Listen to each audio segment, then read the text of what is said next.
नमः संस्कृताय प्रिय छात्राणी उन्नयन बांका बिहार में आप सभी का स्वागत है। आज हम लोग नई वीडियो के साथ आए हैं जिसमें हम लोग पढ़ेंगे संस्कृत। क्या पढ़ेंगे? संस्कृत पढ़ेंगे, कक्षा 10वीं। कौन सी कक्षा है?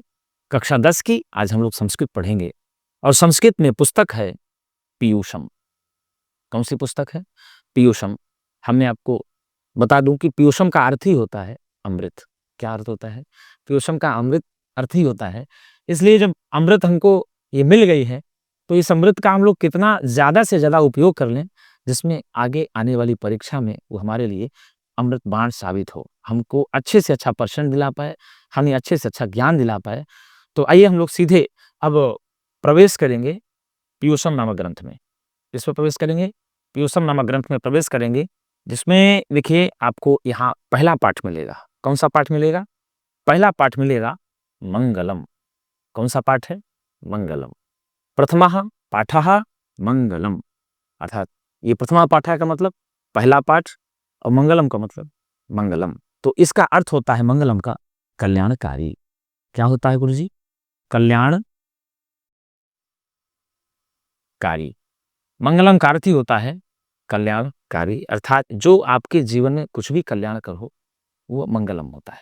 क्योंकि कोई भी कार्य आप देखते होंगे अपने घर में, आपके यहाँ पंडित जी लोग आते होंगे, पूजा कराते होंगे, तो पहला मंत्र उनका यही होता है मंगलम भगवान विष्णु मंगलम गरुड़ध्वजा मंगलम पुंडरीकाक्षः मंगलाय तनोहरि। आप सभी लोग इस शब्द से परिचित होंगे। अर्थात जब जब पूजा कराने पंडित जी आते हैं घर में तो आप लोग जरूर देखते होंगे ये पंडित जी बोलते जरूर हैं अपवित्रः पवित्रो सर्वावस्थांगतो पिबा। सब सारे बच्चे इस शब्द से जहाँ तक परिचित ही होंगे। तो इसका मतलब ही होता है कल्याणकारी। ये क्यों किया जाता है? अच्छा, मंगलम, पहला मंगलम ही क्यों किया जाता है पहले, ये ध्यान देने वाली बात है। तो मंगलाचार ही पहले क्यों किया जाता है कि किसी भी ग्रंथ को निर्विघ्न समापन के लिए, अर्थात जब कोई ग्रंथ हम रचने जा रहे हैं, जब किसी ग्रंथ की रचना करने जा रहे हैं, तो उस ग्रंथ में किसी प्रकार की कोई आपत्ति ना आए, किसी प्रकार की कोई समस्या ना आए, अर्थात किसी प्रकार की विघ्न या बाधा ना आए, तो उससे दूर रहने के लिए ही संस्कृत ग्रंथों में हमारे यहाँ मंगलाचरण की पद्धति रही है। इसी कारण से, यही कारण है कि यहाँ पर जो है मंगलाचरण दे दिया गया, पहले में ही मंगलम पाठ दे दिया गया। तो मंगलम पाठ में दिया। मंगलाचरण बता दे 3 प्रकार का होता है संस्कृत में। कितने प्रकार का होता है? 3 प्रकार का मंगलाचरण होता है, जिसमें आपको बता दे पहला मंगलाचरण होता है नमस्क्रियात्मक। कौन सा? नमस्कारात्मक। इसको नमस्क्रियात्मक भी कहते हैं।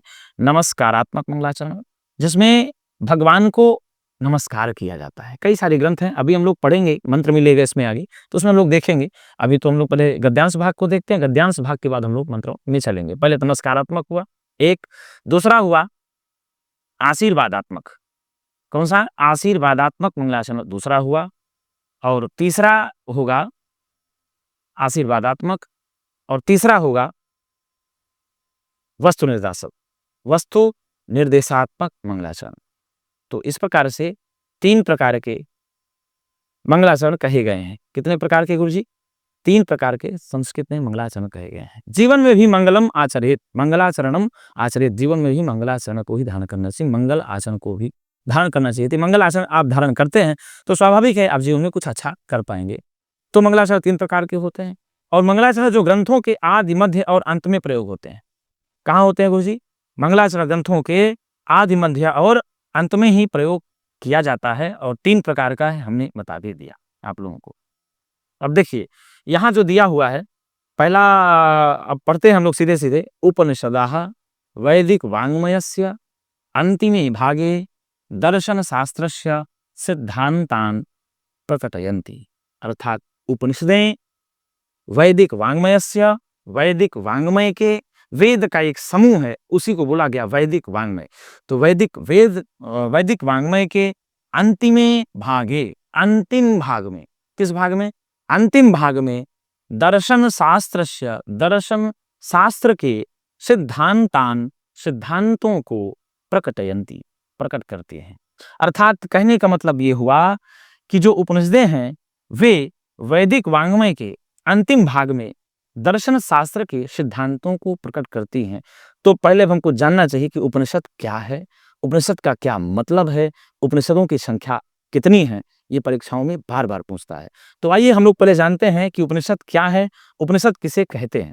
तो देखिए जो उपनिषद है, उपनिषद उप उपसर्ग एवं नि उपसर्ग पूर्वक सद धातु से, कितनी धातु से? सद धातु से किप प्रत्यय, कौन सा प्रत्यय?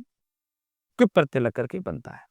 तो उपसर्ग हुआ, नि उपसर्ग हुआ, सद धातु हुई और किप प्रत्यय लग करके ही बन जाता है उपनिषद। क्या बनता है गुरुजी? उपनिषद।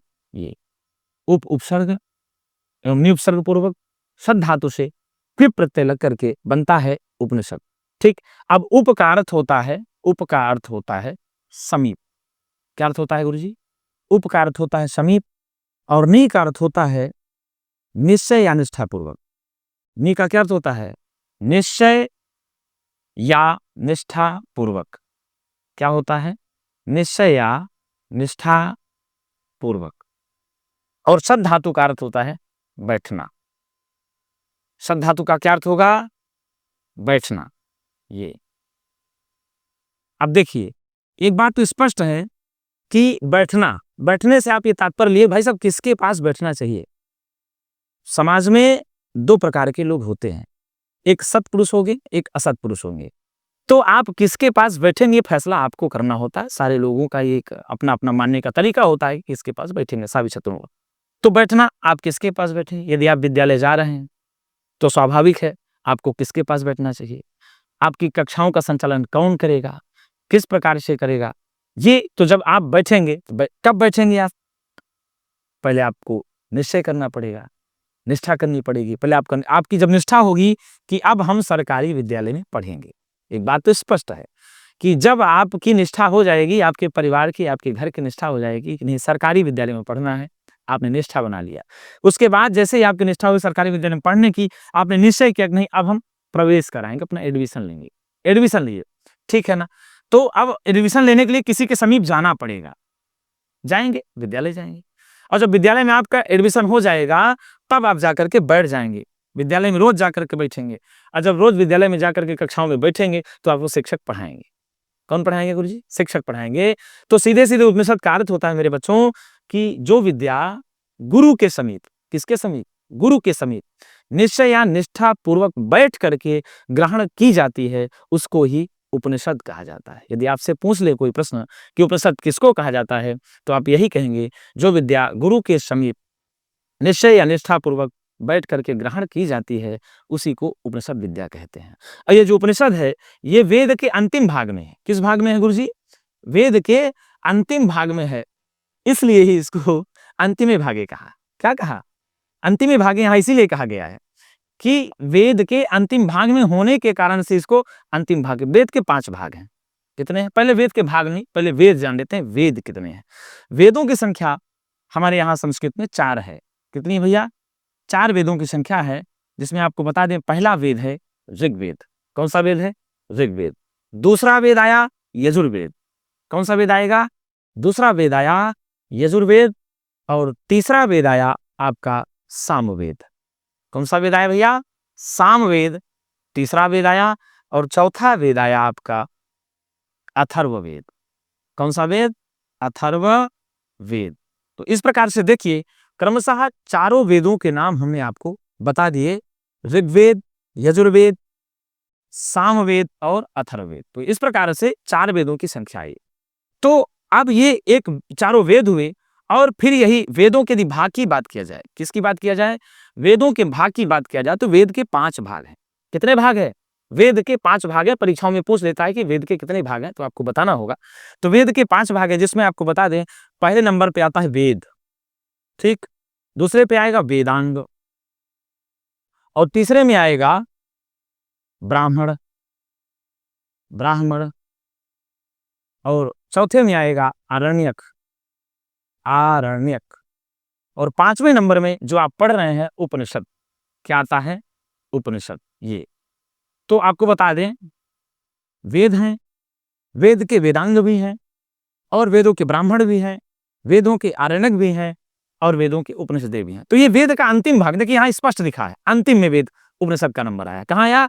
अंतिम में आया। इस कारण से इसको कहा अंतिमे भागे। अंतिमे भागे क्यों कहा? क्योंकि इसकी गणना देखिए, पहले क्या आया? वेद आया, फिर क्या आए? वेदांग आए, फिर क्या आए? ब्राह्मण आए, फिर क्या आए? आरण्यक आए, तब उपनिषद आया। अब उपनिषद के बाद कुछ है नहीं।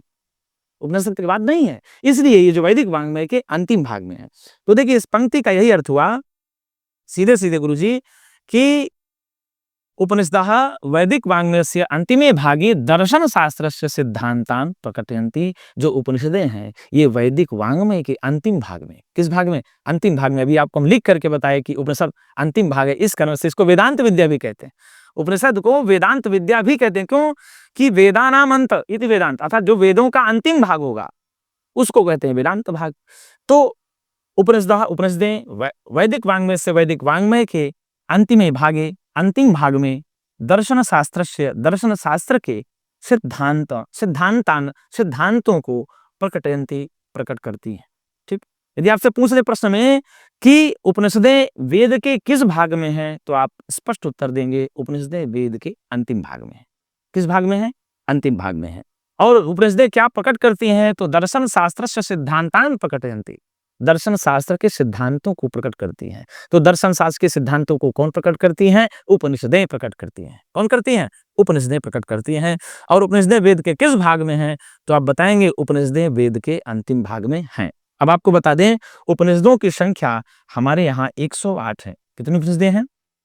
108 उपनिषदों की संख्या मानी जाती है। प्रश्न आता ही है बोर्ड की परीक्षा में, कई बार से प्रश्न आता है। तो उपनिषदों की संख्या 108 मानी जाती है, लेकिन हमारे यहाँ आदि शंकराचार्य जी हुए, आदि शंकराचार्य जी के अनुसार उपनिषदों की संख्या 10 ही मानी जाती है, क्योंकि हमारे आदि शंकराचार्य जी 10 उपनिषदों पर ही भाष्य किए थे। उनका भाष्य 10 उपनिषदों पर ही मिलता है, जिन उपनिषदों का नाम है आपको बता दें ईश, केन, कठ, प्रश्न, मुंडक, मांडूक्य, तित्तिरिहि, ऐतरेय, छांदोग्य और बृहदारण्यक।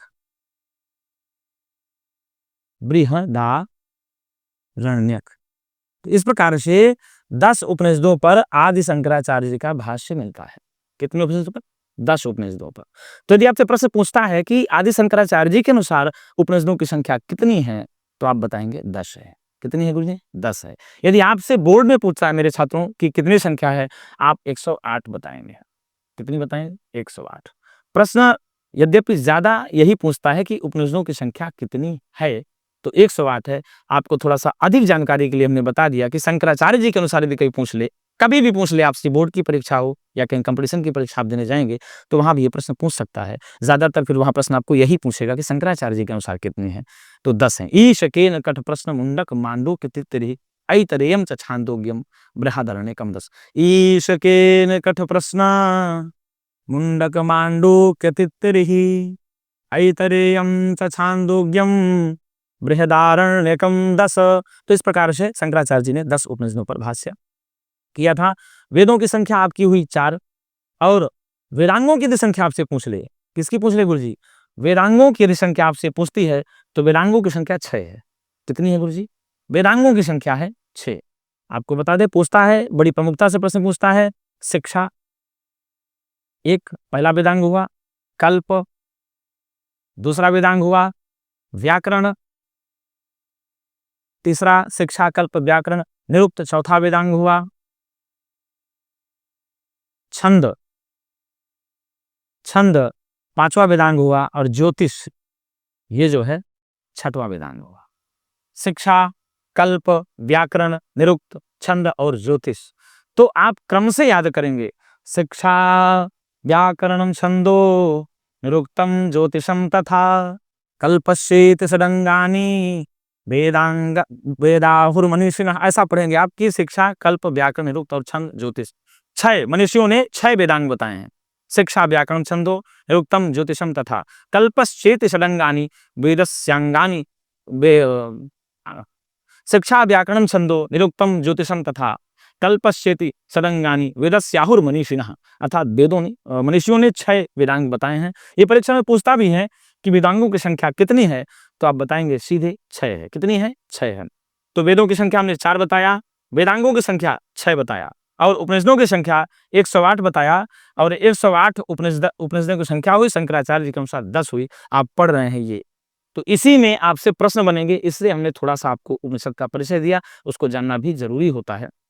तो इसका अर्थ यही हुआ सीधा कि उपनिषदें वैदिक वाङ्मय के अर्थात वेद का जो वाङ्मय है, वेद का जो वाङ्मय अभी जो बताया, जो वेदों के 5 भाग आए, वेद, ब्राह्मण, वेदांग, ब्राह्मण, आरण्यक, उपनिषद, तो उन्हीं वैदिक वाङ्मयस्य वेद वाङ्मय के अंतिम भाग में दर्शन शास्त्र के सिद्धांतों को प्रकट करती हैं। आगे दिया कि सर्वत्र परम पुरुषस्य परमात्मनः महिमा प्रधानतया गीयते। सर्वत्र मतलब सभी जगह, सर्वत्र मतलब सभी जगह, अत्र तत्र सर्वत्र, ये संपूर्ण जगत जो चराचर जगत है, कुछ भी आप मान लीजिए, पूरे जगत की बात कर रहे हैं। सर्वत्र परम पुरुषस्य, उस परम पुरुष, परमात्मनः, परमात्मा की यानी भगवान की, उस परम पुरुष परमात्मा की यानी ईश्वर की महिमा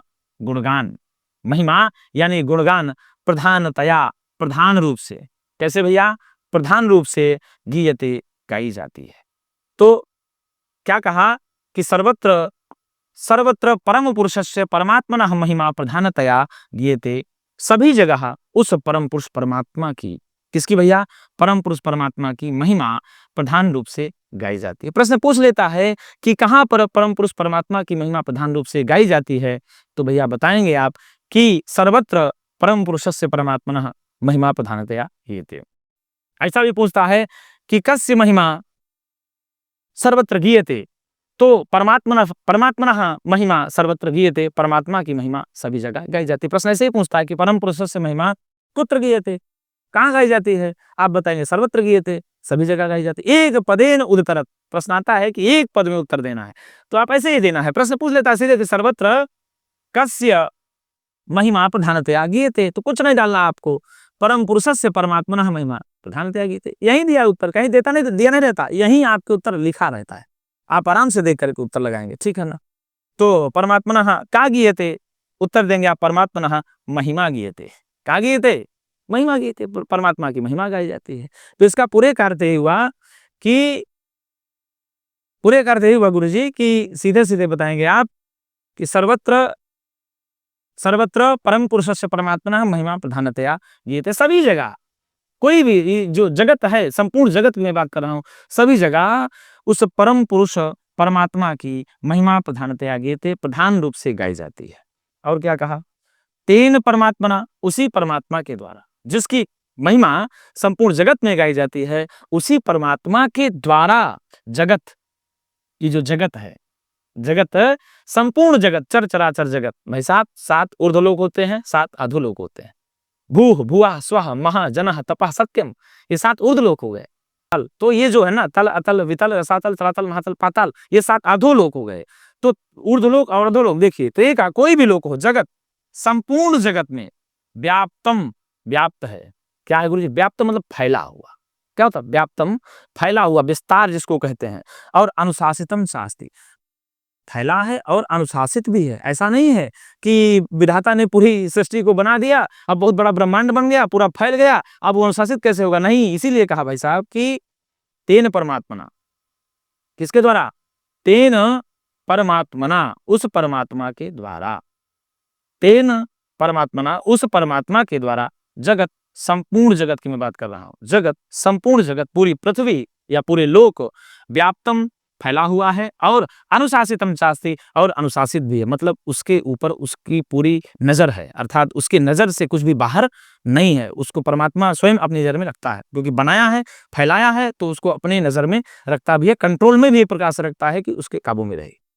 फिर आगे किया, स एव सर्वेषां तपसां परमम लक्ष्यम, स एव, सैव, ऐसे हो जाता है, स एव, सैव हो जाता है, यहाँ वृद्धि संधि आ जाती है अगर करेंगे, सैव, वही परमात्मा, स एव, वही परमात्मा, सर्वेषां, सभी, तपसां, तपस्वियों का, परमम लक्ष्यम, परम लक्ष्य है।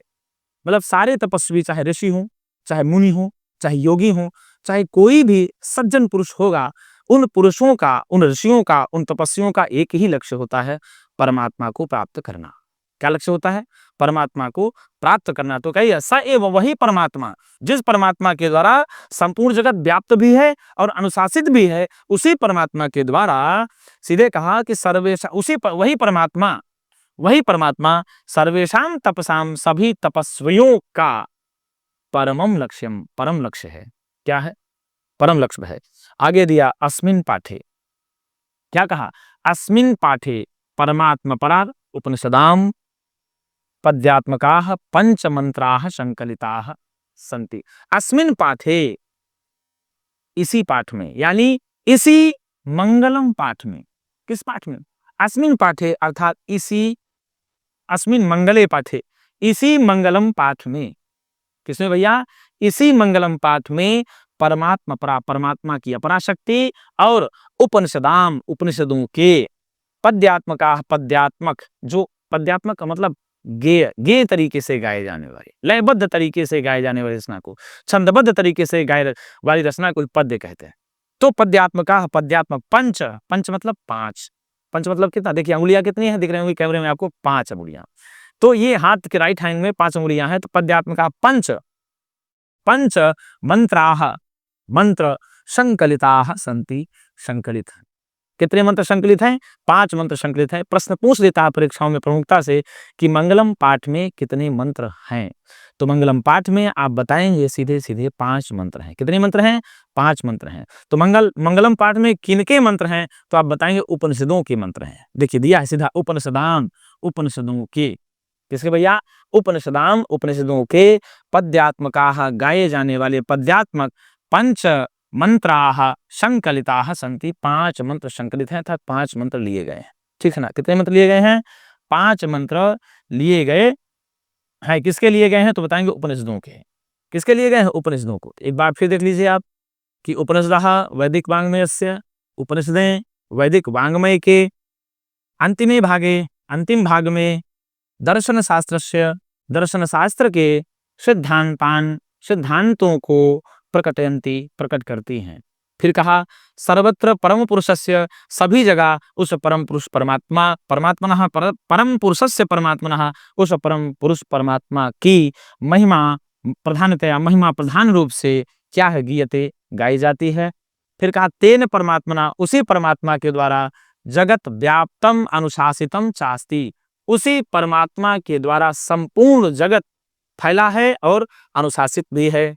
स एव वही परमात्मा सर्वेषां तपसां परमं लक्ष्यम, सभी तपस्वियों का परम लक्ष्य है। अस्मिन् पाठे परमात्मा परा उपनिषदाम पद्यात्मकाः पंचमंत्राः संकलिताः सन्ति। इसी पाठ में, यानी इसी मंगलम पाठ में परमात्मा की अपराशक्ति और उपनिषदों के पद्यात्मक 5 मंत्र संकलित हैं या 5 मंत्र लिए गए हैं। तो यदि आपसे पूछ लेगा कि उपनिषद किस लिंग में शब्द है, तो उपनिषद शब्द स्त्रीलिंग का शब्द है। किस लिंग में भैया? स्त्रीलिंग में शब्द है उपनिषद।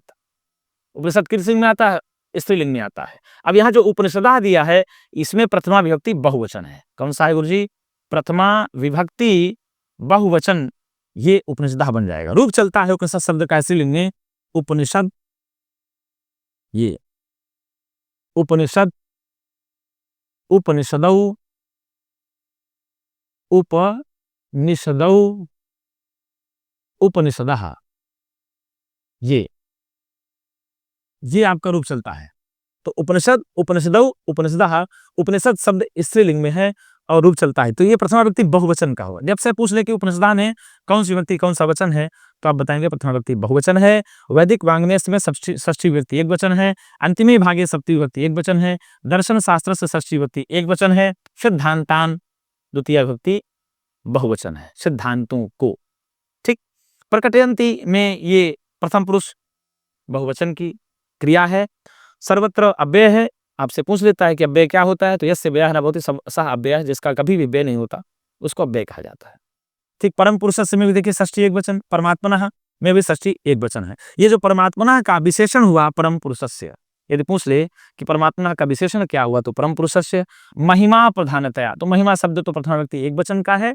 प्रधानतया प्रधान रूप से गाई जाती है, यानी तृतीया व्यक्ति एक वचन हो गया। गीयते गीयते गीयन्ते आपने पदी का रूप है। गीयते गीयते गीयन्ते प्रथम पुरुष एक वचन का हुआ। तेन परमात्मना, यहाँ पर तेन परमात्मना का विशेषण हुआ तेन, तो तेन और परमात्मना तृतीया व्यक्ति एक वचन हो गया। जगत व्याप्तम अनुशासितम शास्त्र, ये जगत जगती जगंती रूप चलता है, ये प्रथम व्यक्ति एक वचन का रूप हुआ। जगत शब्द नपुंसकलिंग का है। और आगे दिया कि भैया चा धन अस्ति चास्ति, ये पूछ लेता है कि इसमें कौन सी संधि होगी, तो आप ऐसे करेंगे चा धन अस्ति बन जाएगा चास्ति, आकाश सवर्ण दीर्घा एक सूत्र है, उससे आप उसको दुरुसंधि कर लेंगे। पूछ लेता है परीक्षाओं में। और स एव शैव हो जाता है, तो यहाँ अगर पूछा जाएगा यहाँ वृद्धि संधि हो जाती है, शैव कर लेंगे।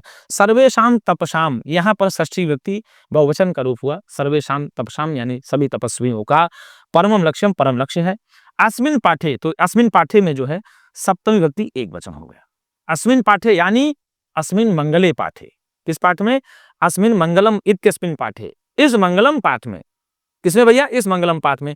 परमात्मा परमात्मा की अपरा शक्ति एवं उपनिषदाम उपनिषदों के षष्ठी व्यक्ति बहुवचन हो जाएगा। पद्यात्मका पद्यात्मक, पद्यात्मका यहाँ प्रथमा व्यक्ति बहुवचन का रूप हुआ। और पंच मतलब पांच, मंत्राह, तो मंत्राह भी प्रथम व्यक्ति बहुवचन का रूप हुआ। क्योंकि कैसे मंत्र हैं? तो बोला पद्यात्मका मंत्राह, कीदृशा मंत्राह, तो बताया भैया पद्यात्मका मंत्राह, किस प्रकार के मंत्र हैं? पद्यात्मका मतलब गाए जाने वाले मंत्र। संकलिता संति, ये सब बहुवचनांत है। यहाँ जो संति है यहाँ अस धातु का रूप है। किस धातु का रूप है? अस धातु का रूप है। प्रथमा व्यक्ति बहुवचन, कौन सा? प्रथमा व्यक्ति बहुवचन में बनता है, रूप चलता है अस्ति स्तः संति। क्या रूप चलता है गुरुजी? अस्ति स्तः संति चलता है। ऐसे आप देखेंगे यहाँ अस्ति स्तः संति, ये देखिए चल गया अस्ति स्तः संति। यहाँ जो संति है यहाँ अस धातु प्रथम पुरुष बहुवचन की क्रिया हुई, तो इसीलिए कहा। तो ये पूरा आपको दिखा दिया गया कि उपनिषदः वैदिक वाङ्मयस्य, उपनिषदे वैदिक वाङ्मय के अंतिमे भागे, अंतिम भाग में दर्शन शास्त्रस्य सिद्धांतान, दर्शन शास्त्र के सिद्धांतों को प्रकटयन्ति, प्रकट करती हैं। सर्वत्र परम पुरुषस्य, सभी जगह परम पुरुष परमात्मा, परमात्मा की महिमा, महिमा या उनका गुणगान ऐसा भी कहेंगे आप, प्रधानतया गीयते प्रधान रूप से गाई जाती है। तेन परमात्मना, उन्हीं परमात्मा के द्वारा जगत व्याप्तम अनुशासितम चास्ति, संपूर्ण जगत व्याप्त और अनुशासित है। स एव, वही परमात्मा सर्वेशाम तपसाम परमम लक्ष्यम, सभी तपस्वियों का, तपस्या करने वाले लोगों का, जैसे आपकी भी यदि इच्छा है तो तब करनी पड़ेगी, तपस्या करने वाले लोगों का परम लक्ष्य है। अस्मिन पाठे, इसी मंगलम पाठ में परमात्मा परमात्मा की अपरा शक्ति एवं उपनिषदों के 5 पद्यात्मक मंत्र संकलित हैं, यानी लिए गए हैं। इसका अर्थ आगे आपको हम दिखाएंगे स्लाइड में कि इसका अर्थ भी लिया गया है। देखिए आप स्पष्ट देखिए, अर्थ आपको दिख जाएगा। यहाँ अर्थ लिखा है, क्या लिखा है? अर्थ लिखा है। आप इसकी स्क्रीनशॉट ले करके आप अर्थ लिख सकते हैं अपने से, देख ले अर्थ। उपनिषदें वैदिक वाङ्मय के अंतिम भाग में दर्शन शास्त्र के सिद्धांतों को प्रकट करती हैं। सभी जगह परम पुरुष परमात्मा की महिमा प्रधान रूप से गाई जाती है। उन्हीं परमात्मा के द्वारा संपूर्ण जगत यानी संसार व्याप्त और अनुशासित है। वही परमात्मा सभी तपस्वियों का परम लक्ष्य है। इस पाठ में परमात्मा की अपरा शक्ति एवं उपनिषदों के 5 मंत्र संकलित हैं। ये पूरा जो हमने आपको पूरा अर्थ बताया, पीछे व्याख्या समझाई, उसका ये अर्थ हो गया है। तो आप इसके अर्थ को स्क्रीनशॉट भी ले सकते हैं, आप नोट्स भी इससे अच्छी बना सकते हैं। आपको तैयारी करने के लिए इससे बढ़िया सपोर्ट भी मिल जाएगा। तो मेरे प्रिय छात्रों, जो मंगलम पाठ है, अब हम लोगों ने गद्य भाग का अर्थ जान लिया, उपनिषद के बारे में चर्चा कर ली, वेद को जान लिए, वेदांग जान लिए, और कितनी संख्याएं उपनिषदों की हुई ये जान लिए, कुछ प्रश्न भी कैसे इससे बनेंगे ये भी जान लिए। अब इसके बाद हम लोग मंत्र की ओर चलेंगे कि इस पाठ में, मंगलम पाठ में मंत्र दिया गया है। तो मंगलम पाठ का जो मंत्र है उसमें हम लोग आगे वीडियो में मिलेंगे आपको मंत्र लेकर के। तब तक के लिए नमः संस्कृताय।